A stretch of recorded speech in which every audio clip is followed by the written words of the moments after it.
I built a robot, but instead of programming it, I wanted it to learn on its own, to define life for itself, to define what it means to be a little robot. And I did that using machine learning.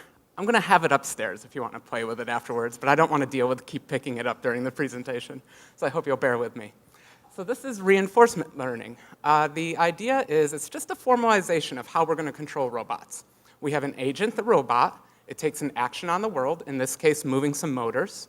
There is the world itself, which we call the environment, and that's physics, Mother Nature, stages, things like that. It observes the world through its sensors, and it's given a reward function to decide how well it's performing in its life goals. And that's an interesting part. We'll get to that. That's a picture of me kind of training it, but it doesn't seem to be learning very well. Lesson 1. Raspberry Pis are slow. We've been advancing in computer science. We have 3 gigahertz machines with 8 billion cores, but the Raspberry Pi runs at 1.2 gigahertz, has 1 core, is 32-bit, and is especially slow at floating point math, which, surprise, surprise, is what neural networks use. So it's a little frustrating. In my background, I'm a controls engineer. I'm very accustomed to writing embedded systems that run very fast in real time. The sensors, I can easily drive those at 50 hertz, updated 50 times a second. The motors, I can run those very fast. The neural network I'm using is actually pretty small, 3 layers, 32 neurons apiece. The CPU is 1.2 gigahertz. And guess what I can do? 10 hertz, 10 updates per second.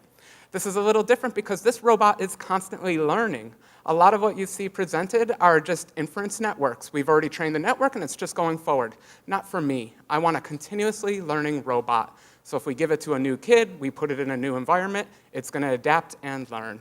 So it's a little frustrating for me to run the control loop so slowly.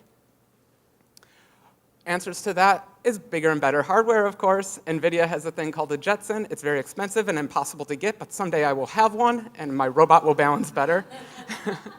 I've also thought about just strapping a giant PC to the top of it. It turns out in balancing problems, more mass is actually good. It gives you inertia. It steadies things. So I'm just going to strap a PC to this little guy. Lesson number 2, algorithms unfortunately still do matter. Although this little puppy is learning on its own, the way it learns is very important.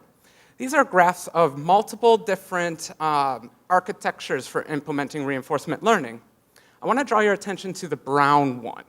It's almost always at the bottom of the graph. That's the algorithm this guy's using. I am using one of the worst algorithms. These are kind of graphs where higher is better. And if you notice, the brown is always at the bottom. That's because of implementation simplicity. It's always hard to get different neural networks running. I think we've all run into it.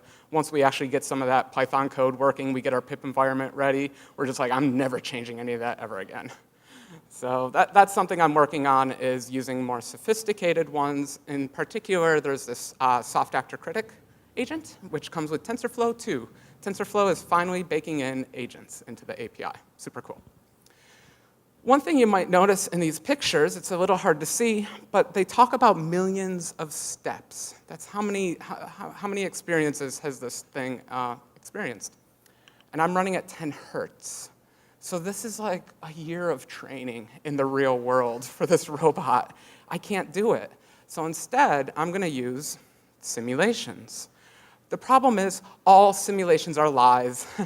When you look into the reinforcement world, everyone runs in simulation. Everyone tests their algorithms in simulation. It's all BS.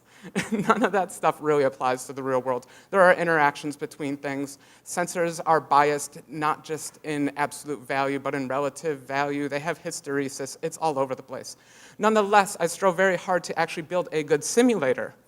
Unfortunately, good simulators cost a lot of money. That's a big lesson that you learn. If you don't want to spend a lot of money, you got to read a lot of books. In particular, if you're at all interested in dynamics, that is the book to read. It's Keynes' method for dynamics. I went through a master's degree in electrical engineering, and I learned more in that book than I learned in 5 years. Also, there's a free package to do all this, SymPy. It's free. You just pip install that puppy. You give it a Lagrange equation. It's a very fancy word, but it really just means you're trying to account for all the energies in a system. If you account for all the energies in the system, it'll pump out a simulator for you. Whew, okay. Sensors are noisy. Turns out RL algorithms hate noise.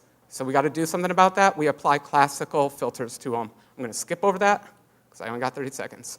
The last one, most important, is the reward function matters. I tried so hard to get this robot to balance. I kept telling you, stay upright, robot, and it tried and it tried and it kept failing. Till finally I just decided, you know what, I'm giving up all control. I'm going to let this robot just, live life. Its reward function is survive.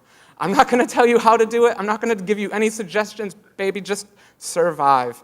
And that turned out to be the best training algorithm I had. So in conclusion, build robots. They're very cheap. Amazon, it's amazing. Hardware's hard, simulations are hard. It's all hard. You're going to read a lot of books. But in the end, it's hilariously fun. So thank you.